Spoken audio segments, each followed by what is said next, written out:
"Sir, are you really carrying that all the way to the gate?" the airline worker whispered, her voice barely steady. "Yes, ma'am," the soldier replied firmly, his eyes straight ahead. "This flag does not move without honor." Her throat caught.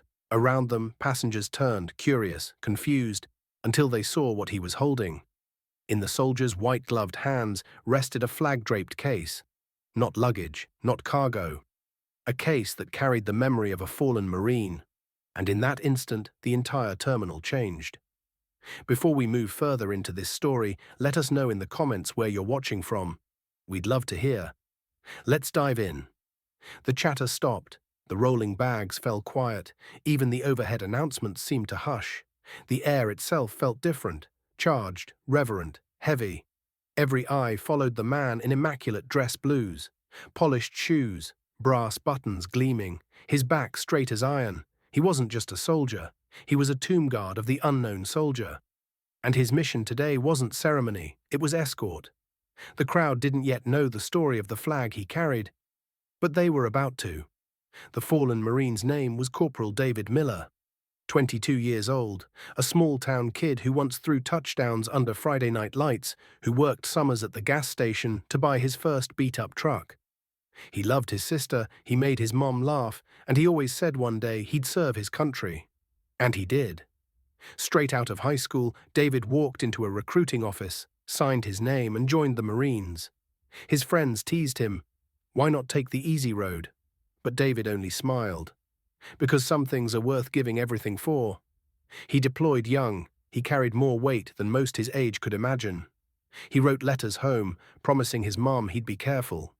He dreamed of coming back to start a family. But one night on a dusty road, an explosion ended those dreams forever.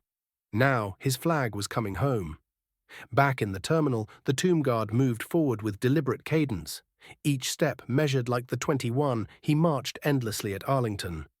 Passengers stared, frozen in awe. A little boy tugged on his mother's sleeve. "Mom, why's everyone so quiet?" She bent down, her eyes wet. "Because that flag means someone gave everything, honey." The soldier stopped at the gate. The pilot stood waiting, hat tucked beneath his arm. As soon as the tomb guard reached him, the pilot snapped into a salute so sharp it echoed through the silence. Slowly the passengers rose too, first one table, then another, until the entire gate stood on its feet. The tomb guard didn't break his bearing, but the power of that moment was undeniable. Hundreds of strangers, united in silence, honoring a Marine they never met. Then came the mother. She had been sitting quietly in the corner, hands trembling, waiting for her son's return. She thought it would be private, maybe a simple handoff. Instead, she found herself walking forward into a sea of reverence. Her eyes filled with tears as she saw the flag, the last piece of her boy, cradled so carefully by this soldier who treated it as if it were his own heart. Their eyes met. No words were spoken, none were needed. The gate attendant's voice cracked as she asked, "Ladies and gentlemen, before we board, may we have 1 minute of silence for Corporal Miller?" The entire terminal obeyed. For 60 long seconds, time stopped. The chatter of business travelers ceased.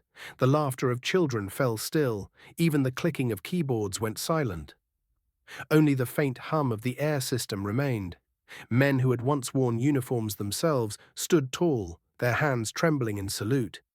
Women pressed their palms to their hearts. Teenagers removed earbuds and bowed their heads, unsure of the details but sensing the gravity. And David's mother. She pressed her hands over her face and wept. It was only a minute, but it was the longest, deepest silence many there had ever known.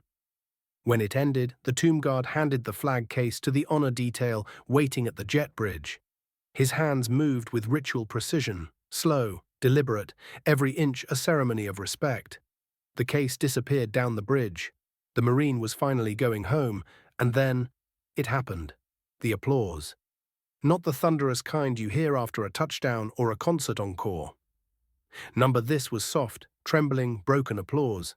The kind people give when their hands shake, the kind that carries gratitude too deep for words.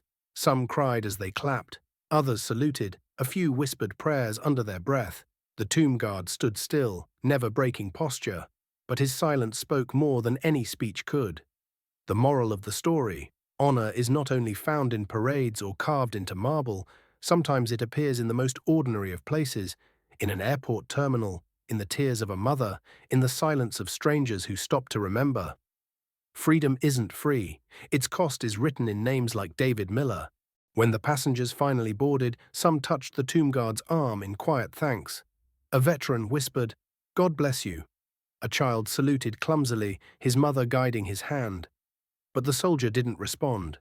He didn't need to. His duty was not to speak, but to stand.